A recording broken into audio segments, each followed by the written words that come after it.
Ayan, hello guys. Lubos akong nagpapasalamat sa pagsuporta at sa buong pusong pagtanggap sa dormitoryo.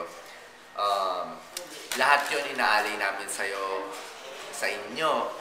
Yung mga acting namin, kung gaano kaganda yung mga sinusulat ng mga writer, lahat namin inaalay yun sa inyo, buong puso namin.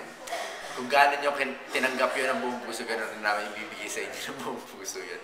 And thank you very much. And sana, yung mga magiging shows na mga artista sa dormitoryo, supportahan nyo yun.